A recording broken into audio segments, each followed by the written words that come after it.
I mean, I think it's interesting that the LGBTQ lobby seems to have a newfound interest in lesbians. I've seen a lot of discussion about the sense that lesbian women will now be discriminated against in toilets, for example. I've seen that used as an argument. So let me just flesh that out for people that aren't familiar with it. Some are disappointed with the ruling. They've said it will increase the harassment of so-called butch lesbians in single-sex spaces. Kate Harris and Bev Jackson, who started LGB Alliance back in 2019, did it partly because the legacy gay rights charities have absolutely forgotten that lesbians even exist. And the reason they're so interested in the plight of butch lesbians now is because they think it's a gotcha that they can use in order to claim that this law is far too complicated and difficult to apply, which it isn't. But let's talk about that specific example. I know you're referring to the point of LGB Alliance and a gotcha moment, but what do you think? That it could increase the harassment of so-called butch lesbians in single-sex spaces? I don't think that's the case at all. Why are you not concerned? Because they're talking about people that could be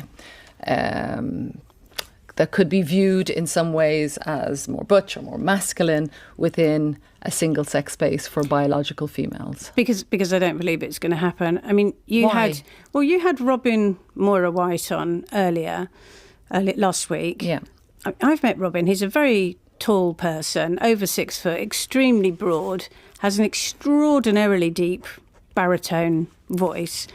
He told you that he's been using women's toilets for decades and no one has ever challenged him. So it seems to me surprising that all of a sudden women with short hair are being hauled out of toilets. I just don't believe it. I think it's being whipped up from nowhere. And what about those that might say that you're just ignoring that aspect to make your case? That's absolutely not the case.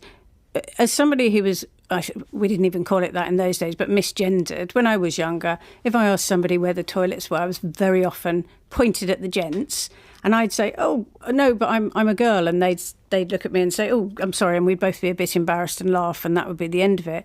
Because over millions of years, we've evolved enough to be able to identify who is male and who is female. When you come face to face with somebody and you talk to them and you have an interaction and their body language, you know. So I think it's a very, very small problem.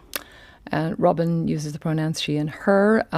You will have heard LGB Alliance has been called anti-trans, trans-exclusionary, a hate group. I think you're referring to some of that a little earlier as well. How do you respond directly to that? LGB Alliance is the only UK registered charity that exclusively supports same-sex attracted people. And we believe that sex is real, that sex is binary, that you can't change sex. And everything we say is based on evidence and facts. Other organisations and individuals who, for their own purposes, would rather replace evidence and facts with gender identity ideology are extremely threatened by us. So they sling a lot of mud, but I'm really comfortable that as an organisation we provide positive support across a range of issues for lesbians, gay men and bisexuals to ensure that they can live happy and fulfilling and rewarding lives. And slinging the mud, many would find some of the views that you have put forward offensive to their gender identity, for example. But before I let you go, Kate, what is a concrete example of what can be done now by some in your group that could not be done before this ruling? Give me, something social or something specific. Absolutely. Well, for example, a lesbian social night, so a lesbian disco, which back in the 90s, London was absolutely full of lesbian clubs and bars and discos. It was an absolutely great scene. But we haven't been able to do that for 15 years because if you tried to set it up, and it had to be set up secretly on a secret WhatsApp group, and the venue wasn't released until hours before the event took place, because the organiser would be reported as being transphobic and it would be shut down because it was not an inclusive event, i.e. if a lesbian event did not include men, that was reason enough to shut it down. And we say our key point in our intervention was lesbians must be allowed to gather together without men present. So that's what we're looking forward to doing. We're looking forward to gathering together without men present, and sometimes with men present, because, you know, we're a lesbian, gay and bisexual organisation. Let me leave it there.